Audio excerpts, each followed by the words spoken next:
آخر مستجدات ملعب مولاي عبد الله بالرباط.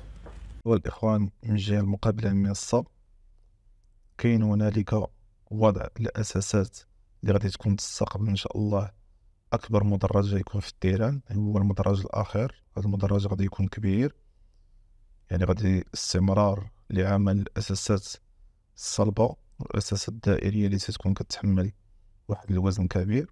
كذلك كنشوفوها فين بداو كيطلعوا تيديروا الفينيسيون أو الديال الأخير. الديال الأخير هذا هو نتاع التيران، تيكون تا هو بحال الصباغه، ولكن الصباغه في هذا اللون هذا. الديران تيكون تتطلب هذا تيبقى في هذا اللون. الديران كل المدرجات ديالو كيمشيو في هذا اللون هذا. ندوزو الصورة نتاع المنصة كما كتشوفوا تشير إلى أن الأعمال غادي تكون تقريبا نفس الأعمال اللي كاينة هافين هي اللي غادي تكون هنا نفس الطريقة. غادي يجيبوا مدرج صغير هافين، وعاد ديك الساعة غادي يديروا غرف نتاع الفي اي بي. حيت احسن بلاصه الاخوان هي ان الغرف نتاع الفي اي بي تيجيو مهزوزين وكيجيو في الوسط، تيجيو عاليين شي شويه، ما كيجيوش حاضرين.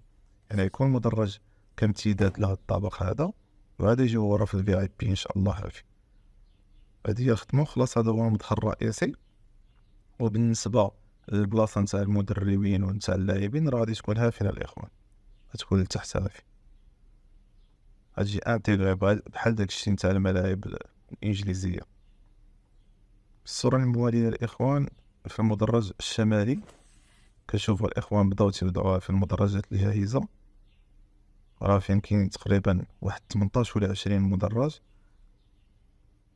وعاد عاوتاني غادي يجيبوها فين كذلك يكون أكبر إيطاج هو الفوقاني، أي إيطاج كبير، لأن السعة كما قلنا راه كتراوح ما بين 67 و 69 ألف. وكذلك كنشوفوا كم عمال كبير تبارك الله، يعني الأشغال ماشية في المستوى. بالنسبة للناس اللي كيقولوا الأشغال راه معطلة، إخوان ما تنساوش أن راه شحال هادي كانت دايرة، راه خصو 7 سنين 10 سنين 12 عام تيتبنى. يعني راه تبارك الله الخدمة أنها ماشية دابا واحد 7 شهور ولا 8 شهور، راه تبارك الله راه الأشغال إن شاء الله راه ماشي في المستوى. وما تخافوش أن المغاربة راه قادرين أنهم يكملوا إن شاء الله الملعب في الوقت ديالو، يسلموه في الوقت ديالو. ندوزو على الصورة المقابلة، وهي الجهة المقابلة للمدرج الشمالي، هذا المدرج الجنوبي.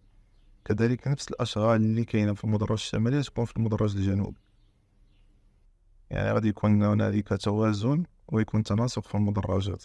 صراحة شيء جميل، وملعب صراحة من البدو ديالو كيبشر بأنه غادي يكون ملعب اللي في المستوى الكبير. هادو الجنبات الإخوان كما كتشوفوا تاهم راه فيهم لاطاك باش أنهم يخلطوا على باقي المدرجات، وفين راه تيديروا الأساسات باش غادي يطلعوا الطابق الثاني.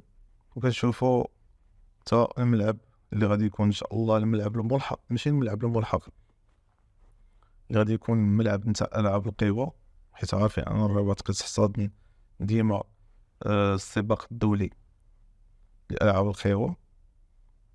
فهو تبارك الله راه هو ماشي في طور الانجاز، كيوضعوا له السميلات ديالو نتاع لابيست، هادي لابيست نتاع السباق. ان شاء الله غادي يولي هذا الملعب ديال الرباط تبارك الله كما شفنا البارح في الفيديو.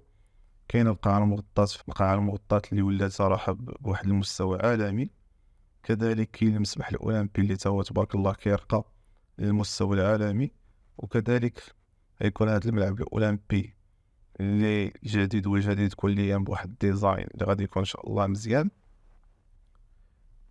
وكذلك يكون ملعب مولاي عبد الله اللي تبارك الله غادي يكون فاش غادي يكون واحد التصوير بالدرون غادي يبان لك انك راه شي بلد اللي فريمون تستحق انها تنظم كاس افريقيا وكاس العالم. هادشي اللي كاين الاخوان. الا عجبكم الفيديو خليو لنا لايك، بارطاجي الفيديو، وخلي لنا كومونتير، وجمعة مباركة، والسلام عليكم ورحمة الله تعالى وبركاته.